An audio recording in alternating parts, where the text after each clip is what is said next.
Whenever one talks about the rights of Hindus, they are instantly dubbed an Islamophobe in a secular country like India.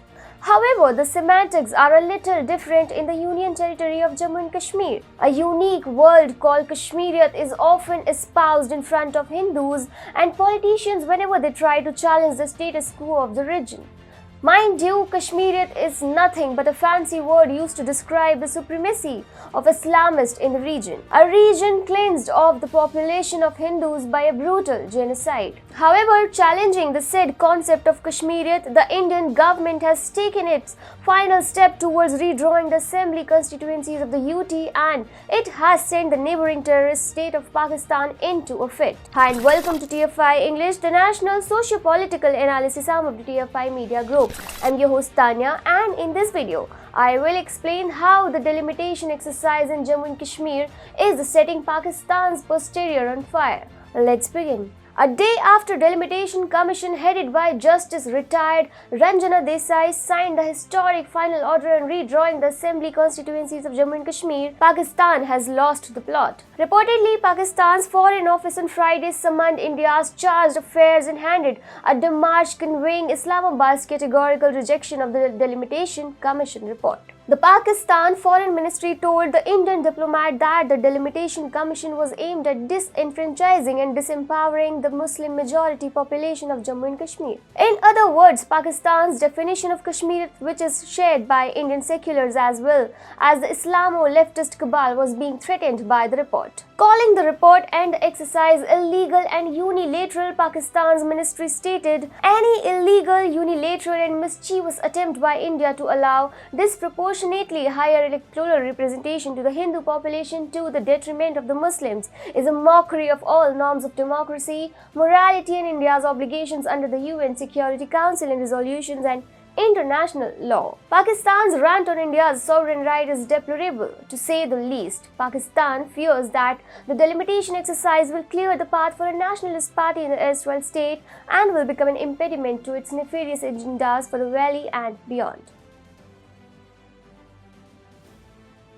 As reported extensively by TFI, according to the final delimitation order, out of the 90 assembly constituencies in the region, 43 will be a part of the Jammu region and 47 of the Kashmir region. Earlier, Jammu had only 37 seats in the assembly while Kashmir was represented with 46 seats. This imbalance helped Kashmir get overrepresented in the assembly, which is why the erstwhile state of Jammu and Kashmir has always had a Muslim chief minister and never a Hindu one or a person belonging to other minority communities. The new delimitation numbers are based on the 2011 census. According to the 2011 census, the total population of the Jammu division was 53,78,538, of which Dogras were the dominant group, comprising 62.55% of the population.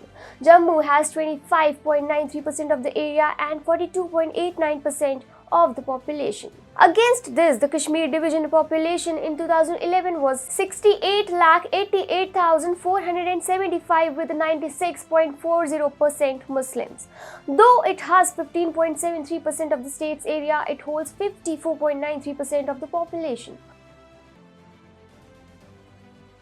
What was inconceivable until 5 years ago has been made a possibility by the Modi government today, all owing to the abrogation of Article 370 and a subsequent delimitation exercise that was conducted. Delimitation in Jammu and Kashmir had long been one of the biggest demands from the nationalists, as they pushed for the region of Jammu to have its rightful representation and not just be the winter capital wherein politicians look for a warmer alternative amidst the icy winters of Kashmir. The last delimitation exercise in Jammu and Kashmir was carried out in 1995. In 2002, the then Jammu and Kashmir government led by Farooq Abdullah amended the Jammu and Kashmir Representation of the People Act to freeze the delimitation exercise until 2026. Consequently, to correct the wrongs of the Farooq Abdullah government, the Delimitation Commission was set up on March 6, 2020. Headed by retired Supreme Court Justice Ranjana Desai, it has the Chief Election Commissioner and Jammu and Kashmir's Chief Electoral Officer as members and Jammu and Kashmir's 5 MPs as associate members. The commission was granted a year's time to come up with a report and redraw the constituencies. However,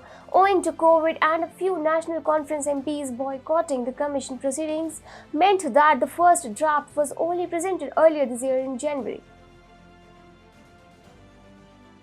It is for the Modi government to decide whether Jammu and Kashmir is to be granted conditional statehood or not, if at all. So the BJP has time on its side. While Jammu and Kashmir remains a union territory, the BJP can expand its presence in the region and convince voters that it is the best alternative to corrupt dynastic parties that had thrown the erstwhile state to dogs during their alternating periods of rule. Pakistan will continue to reject the exercise and its ultimate outcome. However, the Indian government is completely unperturbed by its noisy neighbor trying to ratchet up the issue.